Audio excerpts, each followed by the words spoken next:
All right, get ready to journey back to the early days of gaming because we're diving deep into Asteroids on the Atari 2600. Oh yeah, classic. We've got a mountain of articles, old reviews, even some design documents. Really gonna dig into how this arcade hit became a phenomenon on the home console. Well, what's fascinating to me is the timing, right?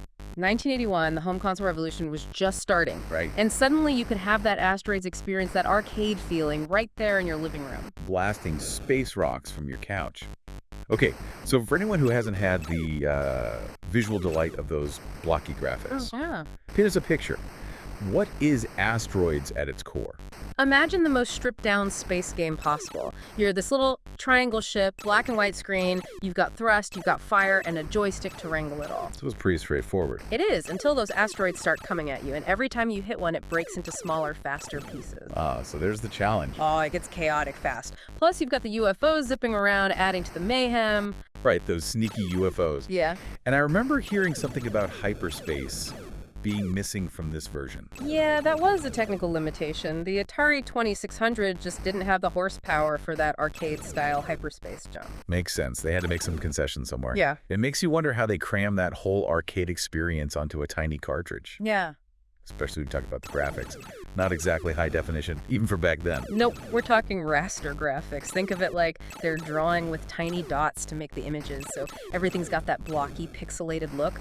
A far cry from the smooth vector graphics of the arcade, but But there's a certain charm to it, right? absolutely. It's iconic now, that chunky spaceship, those jagged asteroids, and you combine that with the sounds. Oh yeah, the sound. Pew-pew-pew of the laser, the rumble of those asteroids. It's like pure nostalgia. Instant time machine back to the 80s. It really is. And you know what's amazing? They pulled all that off with a 4K ROM cartridge. Wait, 4K, isn't that like the size of a text message these days? Pretty much. Squeezing a whole game onto that. You gotta hand it to those developers. They were incredibly resourceful. So it wasn't just about shrinking the game down, it was about rethinking how it all worked within those limitations. Like, what kind of tricks did they have up their sleeves? Well, take the wraparound playfield, for example. Yeah, how'd they do that? Imagine the screen as a cylinder, right? So those asteroids aren't just disappearing off one side and popping up on the other. They're actually continuously moving around this invisible cylinder. So, simple concept. Simple concept, but making that work on the Atari 2600's hardware, that was some serious coding wizardry. So, did all this effort translate into success? Were people actually playing this at home? Oh, big time. Asteroids on the Atari 2600 was a smash hit. We're talking over 3 million copies sold. Wow. And remember, this was when home consoles were still pretty new on the scene. So, not just a good port, but potentially a game changer for the whole market. Exactly. It proved that you could bring that authentic arcade experience home, and people were hungry for it. But beyond the sales figures, what elevated this game to phenomenon status? Was it just the convenience of having Asteroids at home, or was there something more? That's the million-dollar question, and I think it has to do with how the game tapped into something deeper, something cultural. Okay, now I'm really interested. Go on. Think about it. Early 80s, Cold War tensions are high, everyone's a little on edge. Yeah, you can feel that in the movies and the music from that era. And Asteroids, in a way, it bottled that feeling. You're this lone ship facing this endless onslaught, and all you can do is try to survive. So it was almost a reflection of the times, a way to process that Cold War anxiety. Exactly, and I think that's part of what made it so resonant. It gave people a sense of control, of mastery, in a world that felt increasingly chaotic. Makes sense. And speaking of mastery, there's something about Asteroids that keeps you coming back for more, even if you're, not very good at it. Oh, yeah, I hear you. And that's the beauty of its design. It's built on this idea of endless waves, each one a little tougher than the last. You clear a wave, and boom, the next one hits you with faster asteroids. More of them. It's like the game's constantly challenging you to get better, to see how long you can hold out. Right. And that creates this addictive loop. You die, you learn, you try again, you push a little further. Classic arcade formula.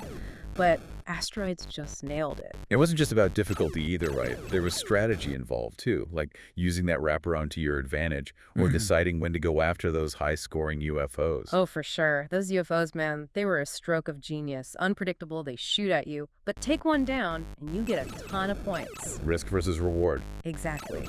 Do you play it safe, Or do you risk it all for those extra points? Even in a game as seemingly simple as Asteroids, there's this surprising depth to the strategy. And you can really see Asteroids' DNA in so many games that came after it. It's like the grandfather of all those twin-stick shooters and bullet hell games. Absolutely. That core concept of dodging projectiles, managing your resources, prioritizing targets, it's all there in Asteroids. And the fact that those mechanics still feel fresh and engaging today, that's a testament to how well designed it was. But for me, it's the simplicity of Asteroids that really stands out.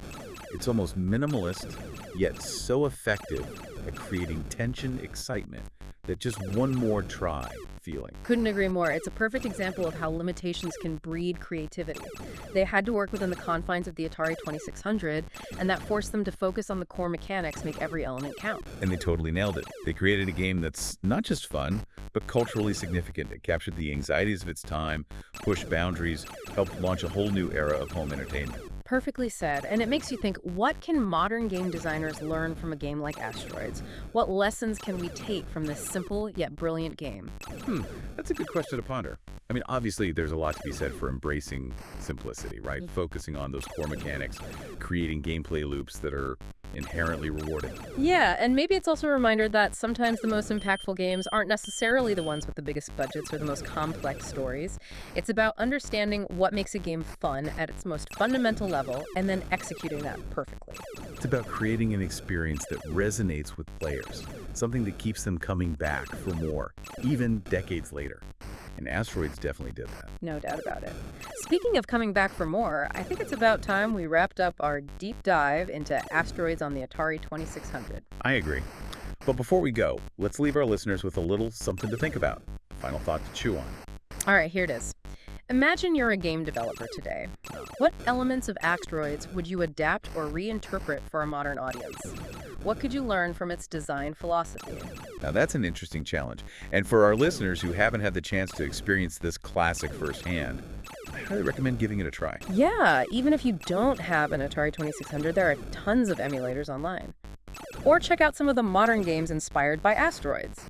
You might be surprised at how much fun you have, and you'll definitely gain a new appreciation for the history of video games. It's a journey back in time, a chance to connect with the roots of gaming, and maybe even discover a new favorite. And who knows, you might even find yourself yelling pew pew pew pew as you blast those asteroids to bits. Well, on that note, we'll leave you to explore the world of Asteroids. Until next time, keep diving deep into the fascinating world of games. You know, we keep talking about how simple Asteroids is. Yeah. But squeezing a game like that onto the Atari 2600, that couldn't have been easy, right? Yeah. What kind of hurdles did they have to clear? They had to get creative. Yeah. You know, this is a console with 128 bytes of RAM. Oh, wow. That's less than like a tweet. Even just storing the shapes of the asteroids took some real ingenuity. Right. Yeah. Because they couldn't just draw them pixel by pixel like we do nowadays. Nope. No way. So they used this technique called line drawing. Instead of storing each individual dot, they stored the instructions on how to draw the lines to make the shape.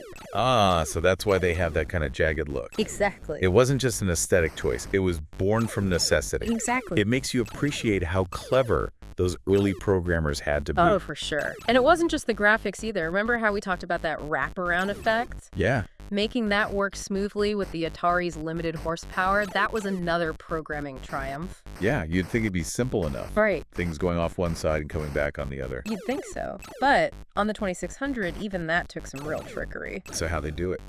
All right, imagine this. Your ship's right at the edge of the screen, firing at an asteroid that's about to cross over to the other side. Okay.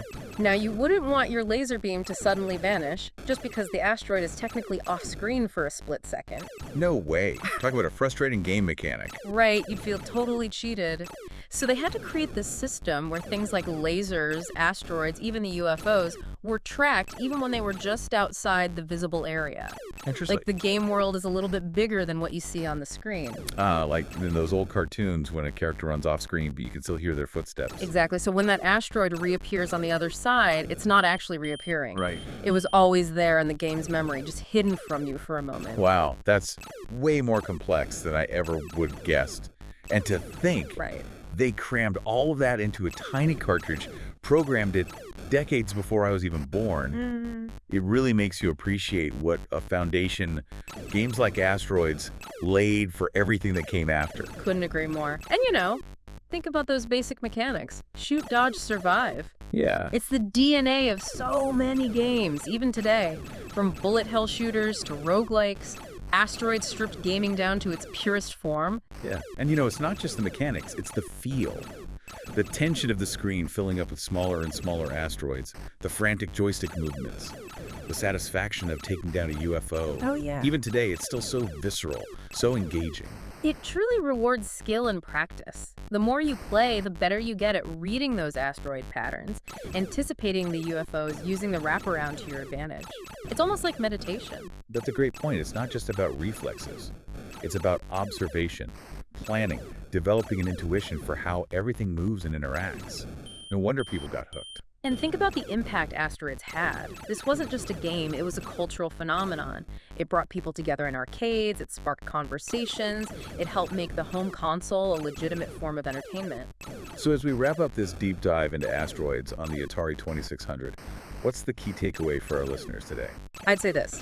Next time you're playing a game, any game, take a moment to consider the lineage, the ideas, the innovations that led to that experience. From the simple joy of shooting asteroids to the complex systems we have now, games like Asteroids paved the way. It's a reminder that limitations can actually drive creativity, that simplicity can be incredibly powerful, and that a really well-designed gameplay loop can stand the test of time. And hey, who knows?